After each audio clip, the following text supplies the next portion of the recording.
너무너무 반갑습니다, 여러분. 좋습니다. 드디어 23강까지 달려오게 됐습니다. 17, 18세기의 문화에 대해서 한번 같이 살펴볼 텐데요. 그 이후에 벌어지게 되었었던 자본주의의 발전 등등까지 한번 같이 살펴보도록 하겠습니다. 사실은 여기 파트가 별다른 이 역사에서 그래도 참 이 재미 포인트라고 할 수 있는 이 스토리 라인이 좀 약간 약한 파트죠. 그래서 약간 지루할 수도 있지만 사실은 어떤 의미에서는 그렇지 않습니다. 그러한 인물의 변화라든가 여러 변화 등에서 나타나게 되는 그 스토리 라인이 나올 수 있는 사실 그러한 근본적인 원천이 바로 철학이고 사상이고 그런 것들 아니겠습니까? 오늘 그러한 내용들 한번 저와 같이 깊은 마음을 한번 같이 살펴보도록 하시겠습니다. 좋습니다. 하나씩 한번 가보도록 할게요. 자, 첫 번째 우리 과학 한번 들어가 보도록 할게요. 과학의 혁명의 시기다라고 우리가 흔히 그렇게들 얘기하는 17, 18세기의 그런 과학에 대해서 한번 살펴볼 텐데요. 첫 번째 17세기 과학 들어가기 전에 16세기에 아주 뛰어난 과학자가 한 명이 있었습니다. 그가 누구냐면 코페르니쿠스예요. 이 코페르니쿠스죠. 예, 죄송합니다.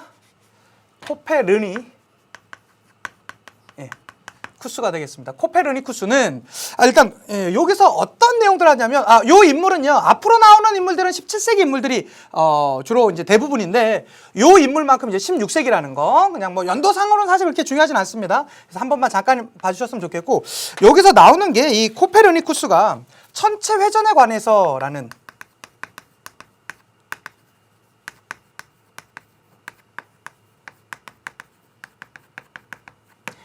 천체 회전에 관해서라는 이제 글을 쓰게 되고요. 여기에서 무엇을 주장하냐가 중요한데요. 예, 맞습니다. 지동설을 주장합니다. 사실 이러한 당시의 지동설 주장은요, 그동안에 갖고 있었던 신앙관, 세계관에서 아주 너무나 차이가 나는 것이었기 때문에 당시의 이 사회는 상당히 충격적이었습니다. 그리고 이러한 것을 확실하게 대변해 주거나 혹은 따라갔던 사람들, 동조했던 사람들이 그리 많지는 않았거든요. 자, 그러한 과정 가운데 17세기에 이제 여러 학자들이 등장합니다. 대표적인 학자 케플러. 케플러라는 인물은요, 일단 그는 그동안 그렇게 과학자들이 관심을 갖지 않았었던 화성 운동에 대해서 생각보다 상당히 많이 관심을 갖습니다. 자, 화성 운동을 연구하는 과정 가운데 무엇에 대해서 연구를 하게 되냐면 이 타원 운동에 대해서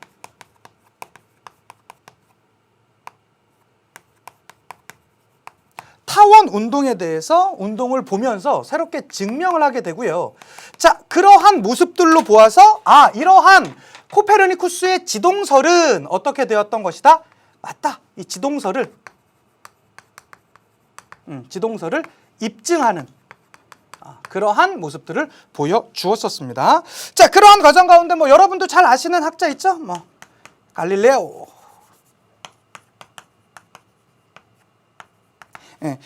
갈릴레이로 이제 많이 알려져 있는데요. 이 갈릴레이는 여기서 뭘 주장합니까? 그동안은 잘 보지 않았었던 만원경이라든가요, 낙하 실험 등등을 통해서 역시 이제 지동설을 더 이제 뒷받침하기도 했었고요. 사실은 이 갈릴레이 같은 경우는 그런 걸로 많이 알려져 있지 않습니까? 이제 종교 재판에 이제 회부돼서 그래도 지구는 돈다 라고 이제 끝나고 이제 자기가 이제 살기 위해서 아니었다라고 이제 아니다, 이제 지구 안 돌 수 있다라고 하지만 재판장에 나오면서 그래도 지구는 돈다 이런 말로 많이 아마 여러분들이 어렸을 때 이런 이제 만화책이나 혹은 만화책 아니더라도 그러한 동화책 같은 것에 많이 이제 보셨을 텐데요.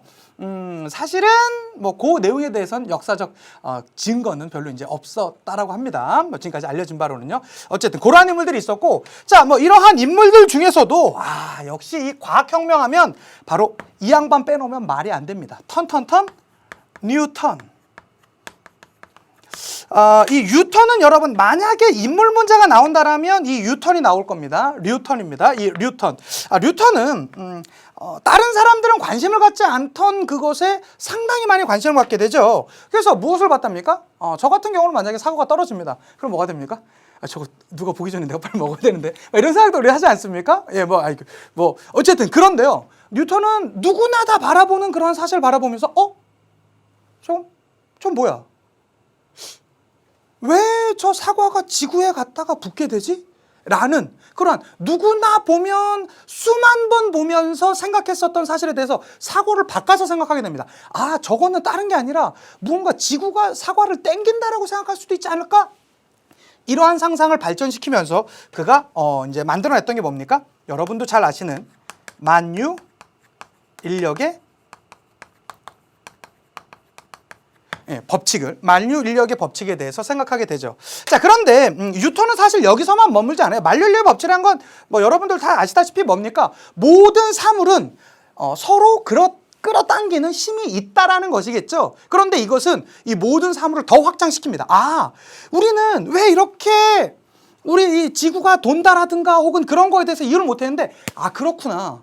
뭔가 이 행성들이라든가 여러 같은 것들이 기계에 맞춰서 우리가 달이 뜨고 이렇게 도는 모습들, 지구가 그런 도는 모습들, 또 우리가 바라보는 그런 화성이 도는 모습들, 이러한 것들을 어떻게 이렇게 이건 뭔가 어마어마한 힘에 의해서 기계적으로 이렇게 우주가 돌아가고 있구나 라는 걸 증명해내게 됩니다. 자, 그래서 이 만유 인력의 법칙을 조금 더 나가서 저희가 그전 몇 강 전에 아마 요거 관련된 문제도 풀어봤었는데요. 그래서 여기서 나오는 게 무슨 말이 나옵니까? 맞습니다. 기계론적 우주관이 나오게 되는 것이죠.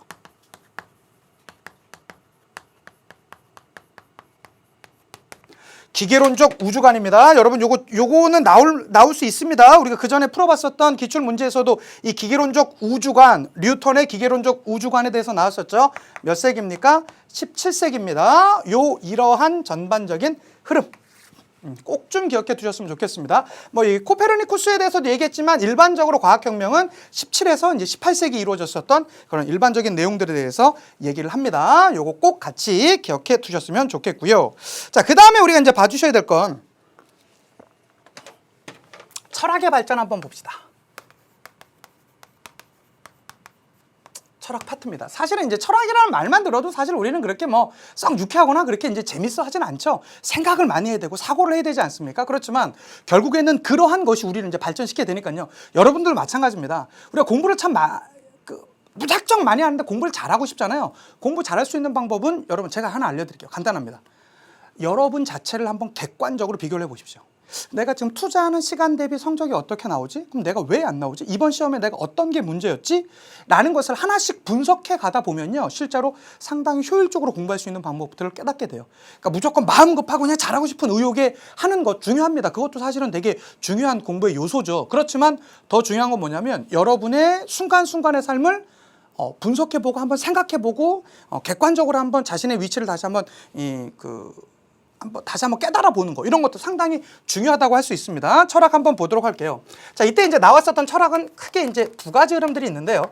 험론, 경험론적 이제 철학이 있겠죠. 경험론적 철학의 이제 대표적인 사람은 베이컨이라든가, 베이컨이요, 비읍입니다. 베이컨이라든가, 그 다음에 로크, 이런 사람들이 있었습니다. 공교롭게도 이 두 사람은요, 영국 사람들이었습니다. 영국 사람들이었었고요. 자, 이러한 이 경험론의 이제 시작이 어떻게 되냐면 이렇게 되는 것이겠죠. 여러 가지 사실들을 관찰합니다. 일단은 기본적으로 뭘 해야 돼요? 관찰해야 돼요. 이것도 관찰하고 이것도 관찰하고 이것도 관찰합니다. A라는 사람도 시간을 보니까 시간이 지나서 다 죽네? B라는 사람도 시간이 다 죽네? C라는 사람도 결국엔 죽네? 사람들은 A, B, C가 각각 시간이 지나서 죽는 걸로 봐서 모든 사람은 죽음에 이르게 되는구나 라는 것을 관찰을 통해서 뭐 하게 됐던 것입니까? 관찰을 통해서 결국에는 결론에 도출하는 이러한 방식에 이르게 됐다라는 것이겠죠. 자, 이러한 방식을 우리는 뭐라고 합니까? 귀납법이라고 합니다. 자, 요렇게 바라보는 이러한 경험론적 그런 이제 사상이 있고요. 자, 그게 아니야. 야, 경험에서 사람이 알 수 있다고? 사실 그거보단 사람들은 이 이성, 생각해서 가는 게 더 중요해 라고 생각했던 사람들이 있습니다. 그러니까 누굽니까? 리론, 합리론을 주장했었던 사람이 있습니다. 합리론입니다. 자, 합리론을 주장했던 사람들도 아마 여러분 아실 거예요. 데카르트. 데카르트. 데카르트는 참고로 이제 프랑스 사람인데요. 프랑스 사람인데, 예. 사실 이제 프랑스는 유럽 대륙에 있지 않습니까? 그래서 대륙의 합리론, 영국의 경험론, 우리가 흔히 이렇게들 얘기합니다. 자, 합리론은 이렇게 됩니다. 야, 이걸 다 경험해서 알려면 우리는 너무나 시간도 많이 벌고 그렇게 생산적이지 않다. 우리는 한번 생각을 해보자. 우리가 변하지 않는 사실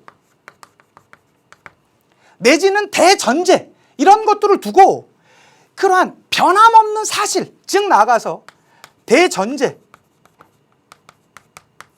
생각하고 그것을 바탕으로 완벽한 진리를 하나 확실하게 잡은 다음에 그것에서 우리가 아는 것들을 검증해 나가면 오히려 그게 더 편한 거 아니겠니? 라는 것입니다. 그런데 자, 이거는 사실 어떻게 보면 너무나 철학적에서 조금 이야기가 애매할 수 있어요. 무슨 얘기냐면 이런 겁니다. 여러분, 제가 유성환이죠. 근데 제가 유성환입니까? 이렇게 따지고 들어가면요, 이건 정말로 너무 복잡해 버려요. 여러분, 제가 살아 있습니다. 근데 제가 과연 지금 진짜 살아 있는 건가요? 라는 생각들, 이런 하다 보면 시작점을 알 수 없어요. 그런데 데카르트는 이렇게 생각했습니다. 아니야, 좋아. 저 실체의 본질은 진실인가? 아니, 아닐 수도 있는 거 아니야? 저건 내가 나무라고 믿어서 만지지만 실제로 저 나무가 아닐 수도 있는 거 아닌가? 이런 저거는 내가 그냥 누군가가 나무라고 했고 내가 지금까지 교육을 해서 나무라고 생각하지만 저건 나무가 아닐 수도 있는 거 아니야? 이런 갖가지 고민들을 하게 됩니다. 이건 너무 복잡하시죠? 이렇게 생각한 거예요. 데카르트는 이렇게 생각했습니다. 변하지 않는 사실, 이 사실은 뭐다? 나는 지금 뭐 하고 있다라는 사실 하나만큼은 절대 변함이 없는 겁니까? 그렇죠. 고민하고 생각하고 있다라는 사실만큼은 변함이 없는 거잖아요. 자, 그러한 대전제를 바탕으로 무슨 것을 얻어내는 겁니까? 결론을 도출해 내는 것을 얘기합니다. 그래서 요때 이 나왔었던 유명한 말, 요거는 기억해 두셔야겠죠. 나는 생각한다. 고로 존재한다. 그런 유명한 말 있지 않습니까? 자, 이러한 이제 철학 연구론을 뭐라고 합니까? 연역법이라고 합니다. 연역법이라고 합니다. 자, 이렇게 나타나는 이 귀납법과 연역법, 요 정도는 기억해 두셔야 될 것입니다. 되셨죠? 자, 그런데 이러한 경험론과 합리론을 하나로 합쳐버린 사람들이 있어요. 이러한 경험론과 합리론의 사고를요, 이제 18세기로 넘어가면서 하나로 합쳐버린, 이거 나름의 장점도 있지만 분명히 단점도 있는 이러한 철학적 이 체계를요, 이러한 경험론과 합리주의를 하나로 합친 사람이 있습니다. 자, 그래서 만들어냈던 게 누굽니까? 렴론 관념론을 만들어낸 사람이 있습니다. 그가 누굽니까? 여러분도 잘 아시는 칸트. 아마 들어는 보셨을 거예요. 칸트라는 인물은 꼭 기억해 두셨으면 좋겠고요. 자, 칸트가 썼던 책 정도 하나는 기억해 둡시다. 순수 이성 비판.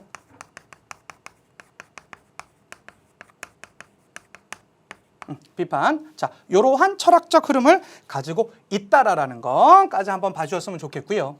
자, 우리가 그 다음에 하나 봐주셔야 될 건 이러한 철학적 흐름에 쭉 나가게 되면서 등장했었던 사상이 있습니다. 우리는 그 사상을 무슨 사상이 나오면 정치 사상이라고 하겠죠. 정치 사상.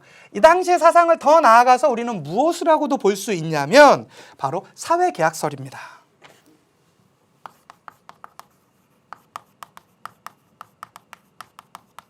자, 이러한 정치 사상, 즉 이 사회계약설에 대해서 주장했었던 인물들이 각각 나오거든요. 그 인물들에 대해서 하나씩 가보도록 합시다. 자, 첫 번째 인물입니다. 홉스라는 사람이 있습니다. 홉스라는 사람이 있습니다. 자, 홉스는요, 홉스가 썼던 책이 좀 유명하니까 이 책은 좀 잘 기억해 두셨으면 좋겠습니다. 리바이어던이라는 책을 씁니다. 리바이어던이라는 책을 쓰게 되는데요. 그는 이렇게 생각합니다. 자, 인간은 기본적으로 악해. 그러다 보니까 자연 상태 놔두다 보면 우리는 악한 본성이 나올 수밖에 없고 사회는 혼란해져. 그러니까 우리는 어떻게 해야 돼? 누군가가 이 절대권자에게 우리에 있는 이러한 기본권을 완벽하게 넘겨버려야 돼. 그렇게 되면 이 사회는 정상적으로 잘 돌아갈 수 있어 라고 합니다. 자, 그렇게 하면서 이러한 홉스의 사상을 가장 잘 나타내는 말이 뭐가 있냐면요, 만인에 대한 만인의 투쟁.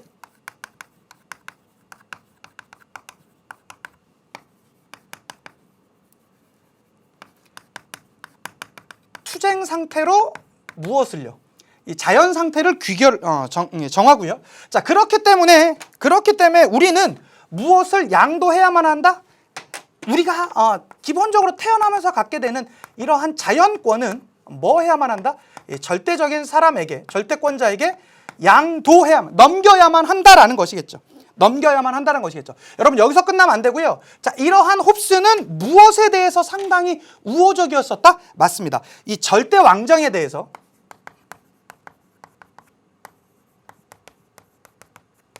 옹호하는 이러한 분위기를 보여줍니다. 왜요?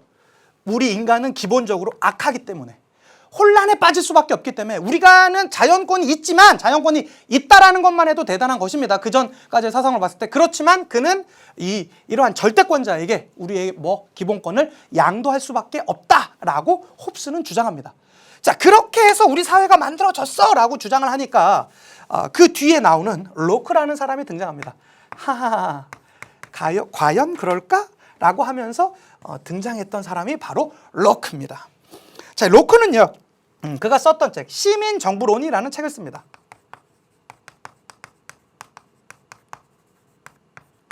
시민정부론이라는 책을 쓰게 되면서요, 그는 우리에게 주어진 이 자연권을 일부 할 뿐이다, 양도했을 뿐이야. 왜 그러냐면 나 혼자 사는 것보다는 우리가 같이 모여 사는 게 훨씬 더 좋기 때문에 우리는 무언가 우리의 대표를 하는 사람한테 일부를 양도했을 뿐이야. 잠깐만 넘기면 일부만 양도했을 뿐이다 라고 일부를 양도라는 표현보단 위탁이라는 표현을 받고 있습니다. 일부만 위탁했을 뿐이다. 위탁이라는 건 뭐죠? 잠깐 맡겼다라는 표현이 더 맞겠죠?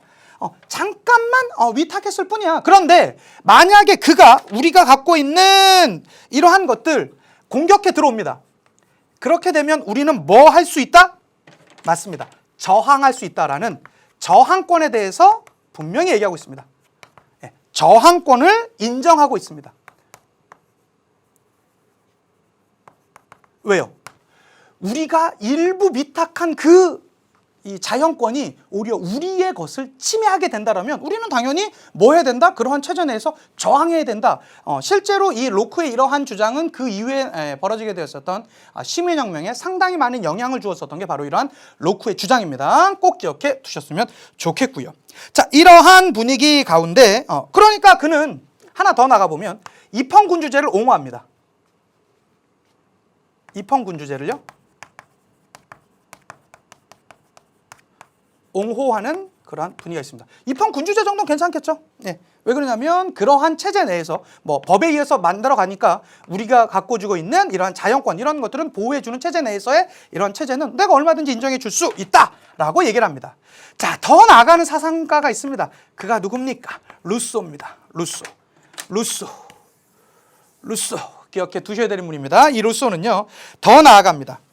자, 루소는 책을 쓰게 되는데요, 그게 뭐냐면 사회계약론이라는 책을 씁니다. 사회계약론이라는 책을 써서 우리 모든 인간에게는 무엇이 있다라고 주장하냐면 일반 의지가 있다라고 주장을 합니다. 이 일반 의지라는 게 뭐냐면요, 바로 그런 거예요. 우리는 우리가 그냥 내비두면 모두가 다 이 세상을 조금 더 좋게 만들려고 하고 하는 기본적인 그러한 생각들이 있다라는 거예요. 최소한의 이러한 지켜져야 되는 그러한 거 우리 모두에게 있기 때문에 우리는 그냥 냅두면 잘 돌아가는 것입니다. 자, 그렇기 때문에 우리의 권리는요, 언제나 우리에게 있습니다. 그래서 우리는 이것을 뭐라고 합니까? 인민 주권 원리에 대해서 얘기를 합니다. 이 인민주권의 원리를 다른 말로 표현하면 뭘까요? 주권 재민입니다. 자, 이러한 게 있다. 우리는 주권 자체가 우리 넘긴 것도 별로 없고 우리는 완벽하게 누가 있다? 바로 나에게 있다라고 주장을 합니다. 실제로 로크보다 훨씬 더 나간 사상이 되겠죠. 자, 특히 이러한 로크나 루소의 주장은요, 루소의 주장은요, 그 이후 벌어지게 되는 시민혁명의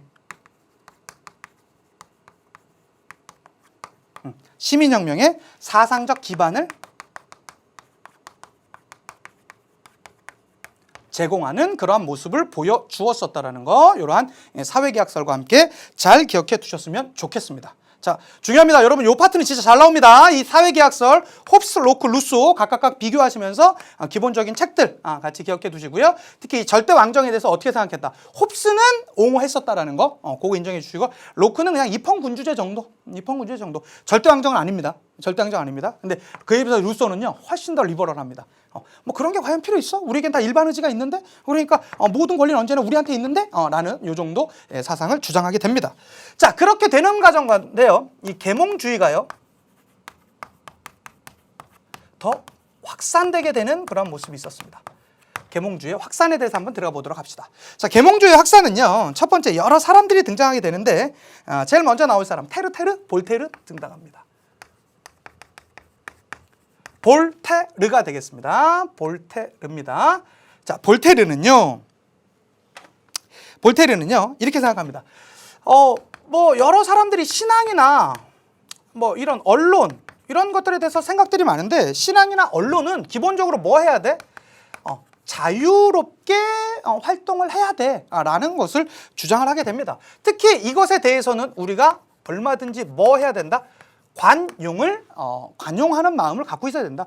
신앙에 대해서 우리가 관용하는 마음 있을 수 있어야 돼. 언론 자연스럽게 알릴 것을 알리고 이렇게 해야 돼 라는 그러한 주장을 했었던 사람이 바로 이 테르 볼테르라는 거 꼭 기억해 두셨으면 좋겠고요. 자, 볼테르 말고 이제 나오는 인물이 누가 있습니까? 아마 뭐 법의 정신이라는 책에서 들어보셨을 바로 그 인물, 몽테스키웨입니다. 몽테스키웨라는 인물 같이 기억해 두시고요. 자, 몽테스키웨는요, 그의 저서 법의 정신 이라는 책을 써서 무엇을 주장했었다라는 거 맞습니다. 입법, 사법, 행정이 완벽하게 분리된 삼권 분립의 원리. 이 삼권 분립의 원리에 대해서 주장을 했었다라는 거. 우리가 소위 말하는 이렇게 뭐 행정적인 체제라든가 권력의 분립을 얘기할 때 이 삼권 분립 많이 얘기하지 않습니까? 바로 이 몽테스키웨가 주장했었던 인물이라는 거 하나 꼭 더 기억해 두셨으면 좋겠고요. 자, 그 외에도 사실은 루소를 제가 여기다 써드렸지만 대부분의 교과서에서 루소는 요 파트에서도 또 나옵니다. 그래서 제가 한 번 더 다뤄드리도록 할게요. 자, 루소는 사실은 뭐 사회계약론이라는 책을 썼지만 사실은 일반적으로 더 알려진 책은 요 책이 더 유명합니다. 에밀이라는 책이 있죠.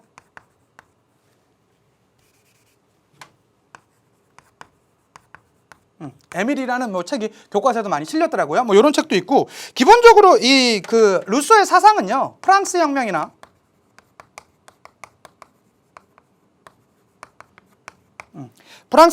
민주주의 이념 등에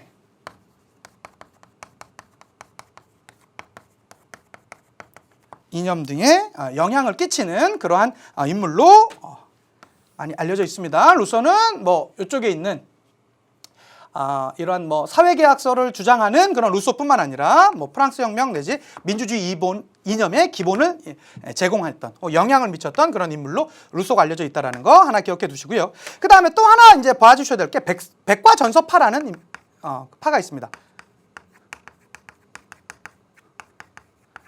이 백과전서파에 나오는 인물은 한 2명 정도가 나오게 되는데요. 첫 번째가 디드로라는 인물, 그 다음에 달랑베르,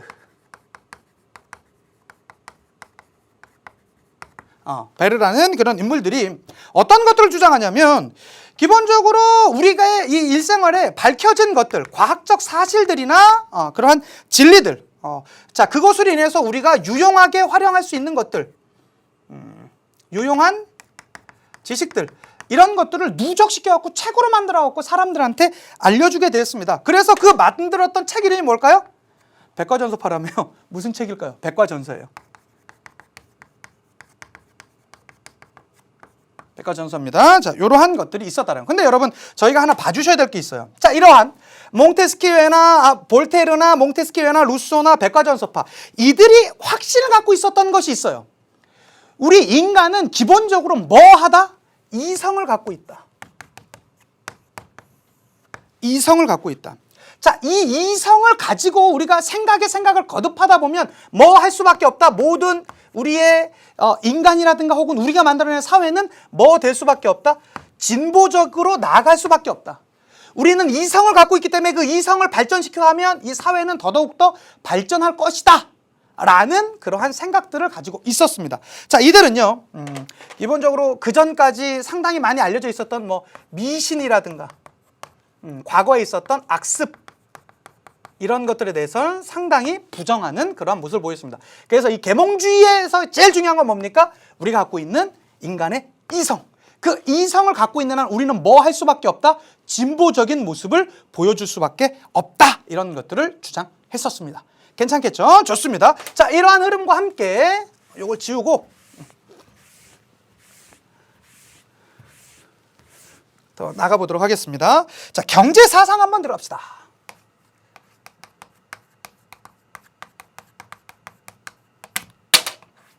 경제사상입니다. 자, 그전까지의 우리가 지금까지 배웠던 경제사상은 대표적인 게 어떤 것들이 있었죠?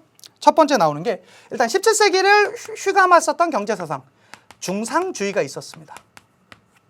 국가가 이 경제에 개입하고 통제해서 결국에는 나라를, 우리 국내에 있는 나라를 더 발전시키는 체제, 이런 걸 이제 중상주의라고 하지 않습니까? 이러한 중상주의적 흐름은요, 시간이 지나면서 바뀌게 됩니다. 어떻게 바뀌게 되죠?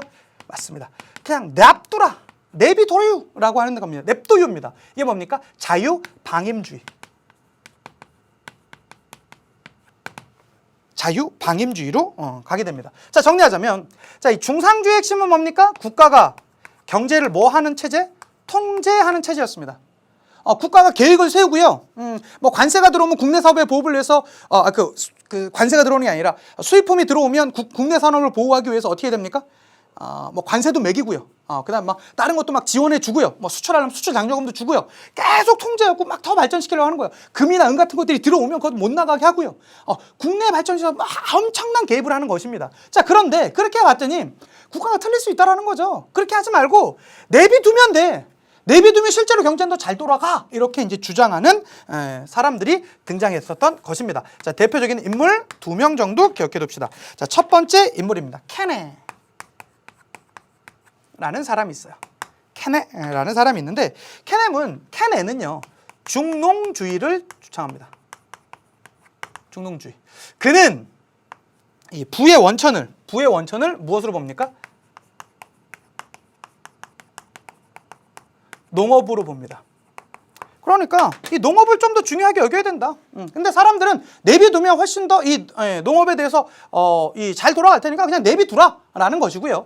뭐 케네라는 인물은 그렇고, 실제로 여러분들이 정말로 잘 알아두셔야 될 인물이 지금 등장했습니다. 누굽니까? 애덤 스미스입니다. 애덤 스미스. 애덤 스미스가 유명한 책을 하나 쓰죠. 그게 뭡니까? 국가를 부하게 하는 이론. 그게 뭡니까? 국부론. 이라는 책을 씁니다.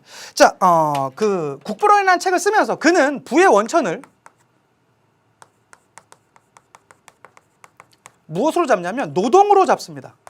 우리가 노동을 하는 것이다. 근데 우리가 노동을 하거나 혹은 상행을 하거나 이럴 때 우리는 막 국가가 이렇게 통제하고 간섭하면 언제나 그 최적의 조건이 나올 것 같다? 그렇지 않아. 국가는 난 내비두면 돼! 라는 것을 주장합니다. 그래서 이때 그 유명한 바로 그 말이 나와요. 왜 내비두면 되냐고? 우리는 다 이기적인 마음들이 있기 때문에 내비두면 어떻게 하면 장사하는 사람들은 이걸 더 싸게 만들어서 잘 팔까 고민하고, 그 고민 끝에 결국에는 이 국가는 잘 돌아가게 돼 있어 라는 것입니다. 왜? 이 국가에는 뭐가 있기 때문에, 이 시장 경제에는 뭐가 있기 때문에? 보이지 않는 뭐가 있기 때문에? 손이 있기 때문에. 이 경제에는 보이지 않는 손이 있기 때문에, 보이지 않는 손이 있기 때문에 이게 결국에는 뭐가 있다? 잘 돌아가게 돼. 그러니까 뭐 해라? 자유 방임시키면 된다. 내비둬라.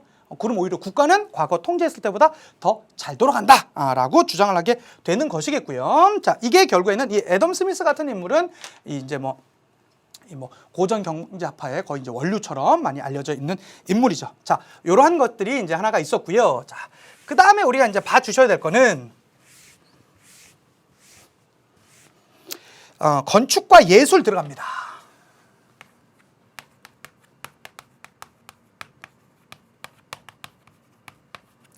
제가 다른 파트는 이 세계 구분을 억지로 그렇게 하진 않았었습니다. 그런데요, 여기 파트만큼은 세기 구분을 좀 확실하게 해 주셔야 됩니다. 그래서 17세기의 흐름이 있고요.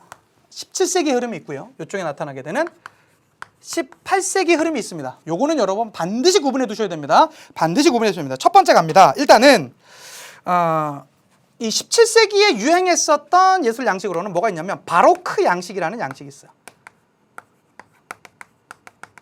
바로크 양식. 바로크 양식은요, 상당히 화려하며 웅장하답니다.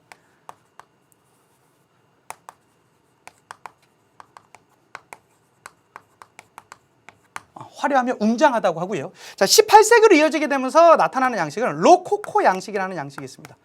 로코코 양식이 있죠. 자, 로코코 양식은 그에 비해서 상당히 섬세하면서도 우아하답니다. 섬세하면서도 우아하답니다.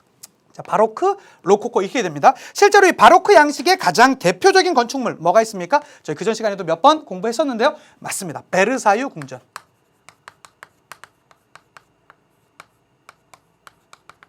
베르사유 궁전. 상당히 뭐하면서 화려하면서도 웅장한 그런 움직임들이 있었고요. 자, 그에 비해서 이 18세기의 로코코 양식으로는 상수시 궁전. 요건 여러분 얼마든지 사진 자료와 함께 나올 수 있습니다. 조율한 예술 양식들, 건축 양식들 꼭 기억해 두셨으면 좋겠고요. 그냥 뭐라고 생각하면 돼요?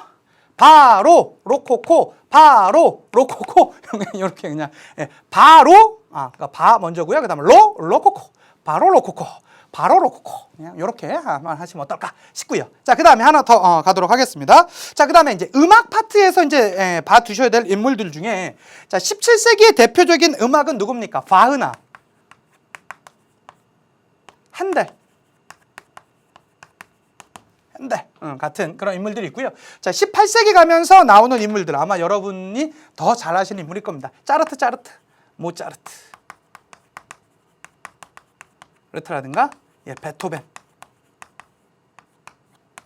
같은 인물. 뭐 베토벤은 뭐 19세기까지 좀 넘어가긴 하지만 어쨌든 18세기에 그런 음악가로 보기에 부족함이 없습니다. 자, 이런 인물도 있었고요. 자, 그 다음에 이 17세기에는 유명한 회화 이 작품들이 나오는데요. 화가들이 나오는데요. 회화가 나오는데 요 이제 대표적인 이제 화가로는 누가 있습니까? 루벤스라든가 아니면 렘브란트 같은 인물들 여러분 꼭 같이 기억해 두셨으면 좋겠습니다. 이런 인물은 이제 회화, 그림으로 많이 유명했었고요. 자, 그 외에 이제 18세기 오면서 소설이 사람들한테 많이 알려지게 됩니다. 자, 이 소설은요, 일단 대표적인 거 여러분도 아시는 로빈슨 크루소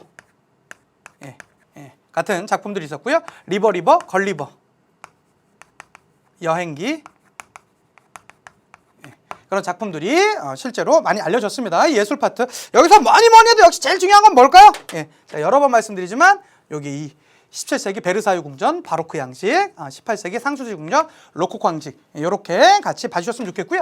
자, 말 나온 김에 여기에 있는 그런 이제 자료들 한번 잠깐 사진 자료 보고 가도록 하겠습니다. 자, 보시면요. 이게 뭡니까? 상당히 웅장하면서도 아주 장엄한 모습이 있습니다. 뭐죠? 바로크 양식의 베르사유 궁전입니다. 베르사유 궁전. 몇 세기입니까? 17세기 기억해 두시고. 혹시 누가 지었는지도 기억나시나요? 루이 14세입니다. 그 정도 봐주시면 되겠고요. 자, 그 다음에 상수시 궁전입니다. 로코코 양식 18세기의 가장 대표적인 건축물로 알려져 있습니다. 상수시 궁전 요거 꼭 같이 그렇게 기억해 두시면 좋겠습니다. 몇 세기입니까? 18세기 같이 봐주시면 되겠고요. 자, 이제 여기 넘어오시면서 바로 뭐로 갈 거냐면 자본주의의 발전에 대해서 한번 가보도록 할게요.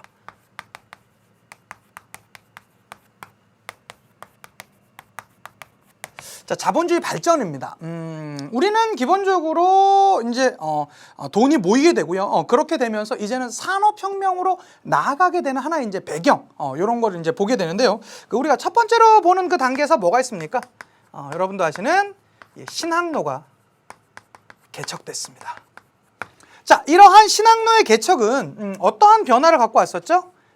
당시에 어마어마한 아메리카에서 은이라든가 금 같은 게 들어오게 되면서 가격 혁명이 유럽 내에선 일어나게 되었었고요. 그다음에 이제 원거리 항해가 가능해지게 되었었고요. 이제 상업의 규모가 더욱더 이제 커지는 그러한 모습도 있었죠. 우리는 이것을 뭐라고 합니까? 상업혁명이라고 합니다. 자, 이러한 모습들 가운데 근대 자본주의에 이제 싹이 자라게 됩니다. 왜 그러냐면, 자, 이렇게 보여졌었던 이 가격혁명과 상업혁명은 뭘로 이어질 수밖에 없었냐면요. 큰 자본가들, 이 상인 자본가들, 대자본가들이 출현할 수밖에 없는 구조 아니었겠습니까? 왜 그러냐면 이제는 규모가 점점 커지고 돈을 많이 버는 그러한 상인 자본가들이 등장하게 되었습니다. 자, 그들은요 조금 더 고민하면서, 예전에는 이제 있는 물건을 갖다 팔거나 혹은 그 있는 물건을 사오거나 이 정도가 다였지 아니었겠습니까? 그런데 이들은 조금 더 많은 걸 원하게 됩니다. 이제는 내가 원하는 것을 먼저 돈을 주고 만들게 하면 되는 거 아니냐, 이러한 이제 생각이 가게 되었었고요. 결국엔 그러한 움직임은 이 상인 자본가들, 대자본가들에 의해서 무엇으로 발전하게 되냐면 선대제 수공업으로 발전하게 됩니다. 자, 선대제 수공업입니다. 자, 선대제 수공업이라는 건 뭐죠? 원래 수공업자들은 뭐죠? 만들어 놓으면 그걸 가지고 이제 상인들이 사가거나 일반 민들이 사가거나 그런 체제였었잖아요. 그게 아니라 먼저 대금을 지불받아요. 그래 가지고 그 상인 자본가들이, 야, 여기 너 이 종이컵 한 100만 개만 만들어 와. 그리고 그러면 그 종이 살 돈도 없고 아무것도 안 되는데요? 그래? 그럼 내가 먼저 돈 줄게. 그러면 내가 원하는 모양이나 이런 거대로 한번 만들어 봐 라고 하면서 자본가들에게 먼저 돈을 받아가지고 이제는 물건을 생산하는 그러한 움직임이 이제 나타나게 되겠죠. 자, 이러한 움직임을 우리는 뭐라고 하냐면 이 자본가에 대해 수공업이요, 자본가에게 이제 예속당하는 혹은 예속 내지는 생산을 지배당하는 그러한 형태라고 할 수 있을 것입니다. 자, 이러한 단계에서 한 단계 더 나가게 되면 어떠한 모습까지 오게 되냐면 이제는 공장제 수공업이 등장하게 됩니다.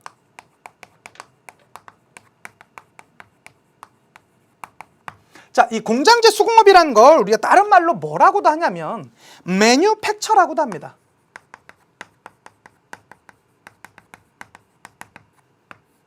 매뉴팩처라고도 합니다. 자, 공장제 수공업 이런 것이죠. 야, 우리가 동일한 걸 만들고 싶어. 내가 이 종이컵을 만들고 싶다? 그럼 종이컵을 만드는데 한 사람이 종이를 자르고요. 또 어떤 사람은 쭉 만들면서 이제 종이를 붙이기도 하고 그러겠죠. 근데 그렇게 아니라 그러니까 내가 만약에 예전에 만들 때는 이거 혼자 만들 때 어떻게 만들었을까요? 종이를 제가 사옵니다. 종이를 쭉 자릅니다. 그리고 이제 감아서요. 이렇게 한 다음에 다시 이제 딱딱 하고 이제 물에 그거 되지 않게 처리한 다음에 딱 내놓습니다. 이제 그렇게 하는 게 아니에요. 어떻게 합니까? 옆에 있는 한 사람은 다 뭐 하는 거예요? 종이만 잘라요. 그 사람은 계속 종이만 잘라요. 그러면 종이만 자른 걸 넘깁니다. 그러면 그 사람은 그 다음을 당해주고 계속 붙이기만 하는 거예요. 계속 붙이기만 하는 거예요. 그래서 이 공장제 수공업이라는 건 뭐냐면 이제는 수공업이 마치 공장처럼 돌아가는 형태가 되는 것입니다. 우리는 이것을 뭐라고 하냐면 분업과 협업이 가능한 이러한 수공업 형태가 나타났었다. 분업이란 건 뭐죠? 일을 나누는 것이겠죠. 자, 그렇게 된 사람들끼리 서로 도와가면서 이제 수공업이 이루어졌던 이러한 체제, 이런 걸 조금 다른 말로 이제 매뉴팩처다라고 이렇게 얘기가 되죠. 자, 이러한 매뉴팩처는요 더더욱 더 발전하게 되면서 이제는 무슨 형태가 나타나게 되겠습니까? 공장제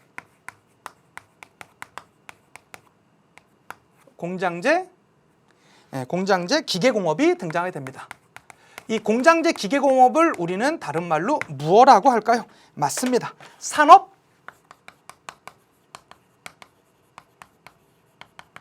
산업혁명이다. 이렇게 얘기들을 합니다. 산업혁명이다 라고 얘기를 하죠. 자, 이러한 산업혁명은 두 가지를 기반으로 합니다. 일단은 이러한 기계가 무엇보다 이 기계가 발명돼야 돼요. 기계가 없는데 자본가가 다른 게 있다고 되는 게 아니겠죠. 일단 기계가 만들어져야 됩니다. 기계가 발명돼야 될 것이고요. 그러한 기술이 시간이 지나면서 상당히 혁신적인 모습으로 나타나는 그러한 모습이 있어야지 이러한 산업혁명이 가능했다라고 합니다. 자, 이 산업혁명이 어디서 제일 먼저 일어났는지는 여러분도 아실 겁니다. 어디서 제일 먼저 일어나죠? 영국에서 제일 먼저 일어납니다. 자, 영국에서 산업혁명이 일어나게 되었던 배경에 대해서 한번 간단히 살펴봅시다. 왜 영국에서 제일 먼저 일어나게 됐냐? 영국에서는요 18세기 후반에 일어나게 되는데요. 후반에 일어나게 되는데 다른 나라에 비해서 영국은요 상당히 정치적으로 안정을 구가하고 있었습니다. 전체적 안정을 구가하고 있었었고요. 그 다음에 풍부한 지하 자원이 있었습니다. 지하 자원. 이때 이제 지하 자원이라는 건 뭐죠? 여러분 알고 계신 뭐 석탄이라든가 철 이런 것이겠죠. 뭐 요새는 이제 우리나라 선수가 그렇게 많이 뛰고 있지 않지만 이제 맨체스터 유나이티드로 알려져 있는 그런 이제 맨체스터 지방 대표적인 이런 지하 자원의 이제 산지였습니다. 그래서 사람들이 거기서부터 많이 이제 영국 내에서도 이제 모여 살게 되었던 게 바로 이러한 배경이 있습니다. 봐주시면 되겠고요. 그 다음에 자본이 상당히 많이 축적돼 있던 모습도 있었습니다. 자본 축적도 있었고요. 그 다음에 2차 인클로저 운동으로 인해서 노동력이 확보가 용이했습니다. 이런 공장에서 돌아갈 이 노동력이 필요할 거 아니에요. 자, 이러한 모든 조건이 가장 먼저 맞아떨어졌던 게 바로 이 영국이 되겠습니다. 그러다 보니까 산업혁명이 영국에서 제일 먼저 일어나게 되었었죠. 자, 이러한 이 산업혁명은요. 자, 기술 발명과 기술 혁신을 함께 한다고 하지 않았습니까? 자, 그렇게 되면서 어떤 움직임들이 나타나게 되냐면 교통혁명과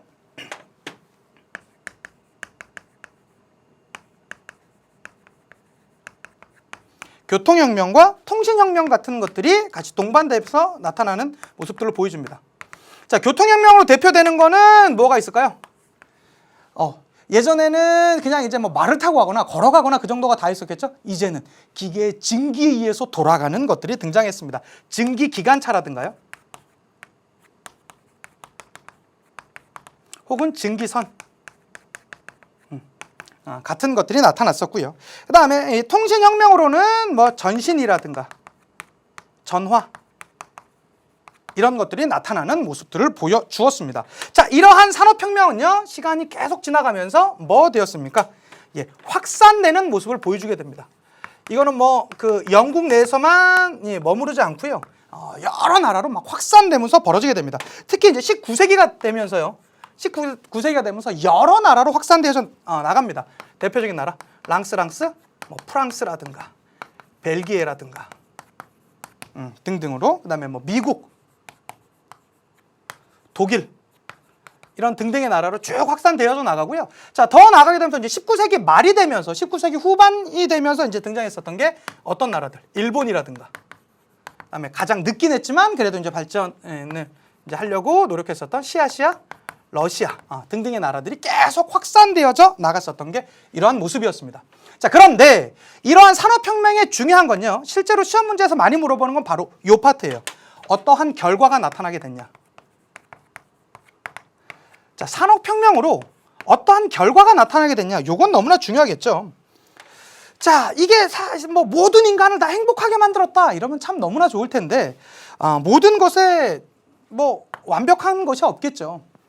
그래서 이 여러 가지 사회 문제들을 가져오게 되었습니다. 자, 어떤 사회 문제들이 있었냐? 첫 번째, 도시 문제가 있었습니다. 사람들이 일을 하기 위해서 도시로 모여들다 보니까 여러 뭐 주택 문제라든가 그러한 도시 문제가 있었고요. 그 다음에 사실 이거보다 더 심각했던 건 노동 문제입니다. 노동 문제. 여러분들은 지금 몇 살 정도 되셨죠? 10대 후반 정도 되시죠? 뭐 좀 빠른 학생들은 17, 8, 뭐 중학교에서 듣는 친구들도 조금씩 있긴 하던데 어쨌든 그 정도? 뭐 우리는 해봤자 이제 10대 어쨌든 중후반 아닙니까? 대부분 다? 근데 이 당시에는요 10살도 안 된 사람들이요 혹은 아동들이요 어마어마한 노동량에 시달리던 그런 많은 문제점이 있었습니다. 일단 이 노동 문제가 있었고요.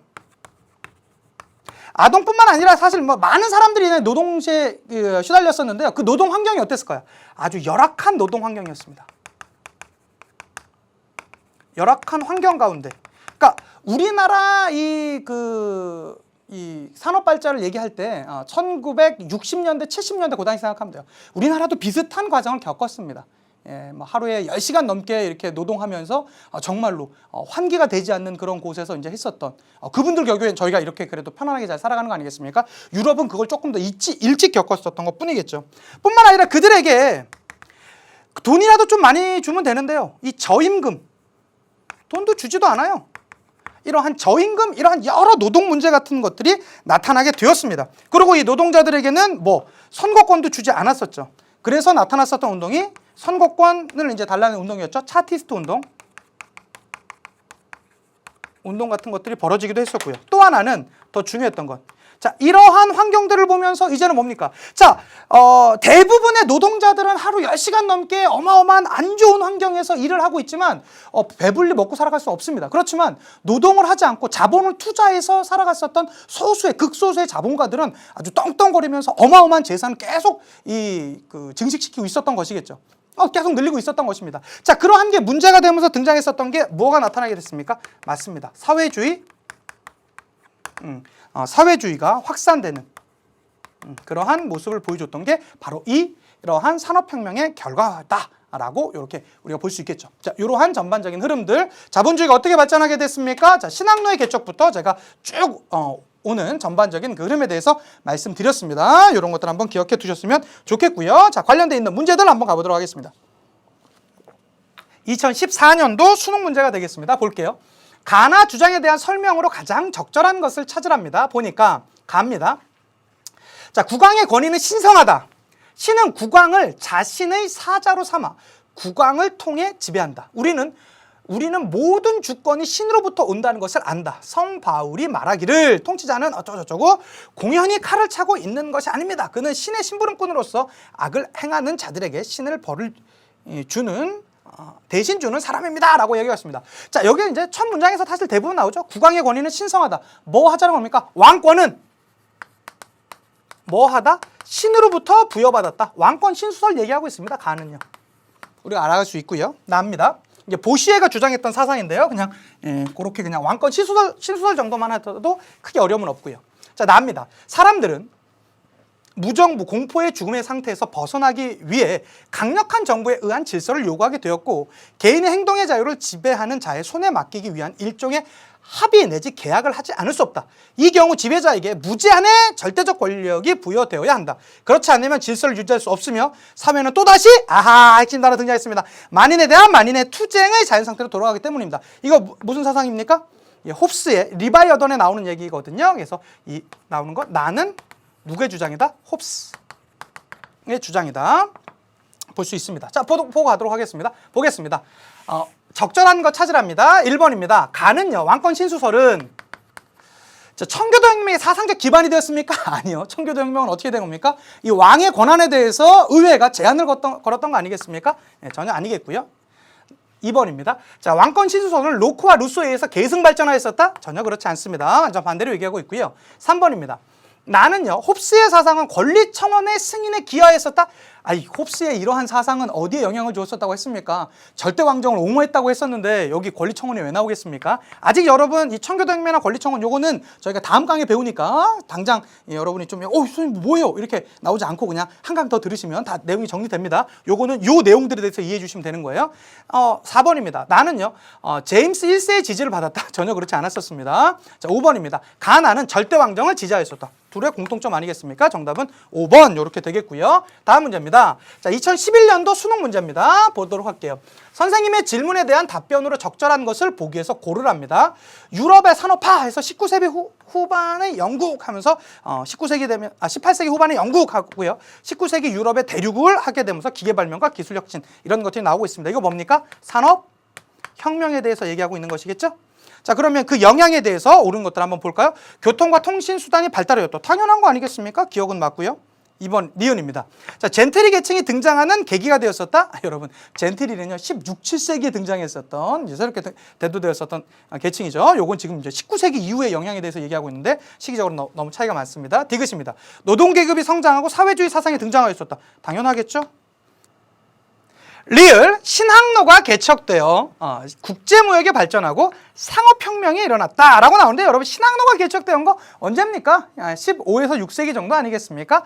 그러면 당연히 리을은 안 되겠죠. 그래서 정답은 기억과 디귿인데 정답 2번 이렇게 이제 봐주시면 오늘도 완벽하게 나타났다. 끝났다라고 할 수 있겠습니다. 오늘도 너무너무 수고 많으셨고요. 다음 강은 이제 시민혁명의 시대로 들어갑니다. 영국혁명과 미국 독립혁명으로 여러분들을 초대합니다. 다음 강의에 뵐게요. 인사하고 마치겠습니다. 역사가 완성되는 그날까지 와!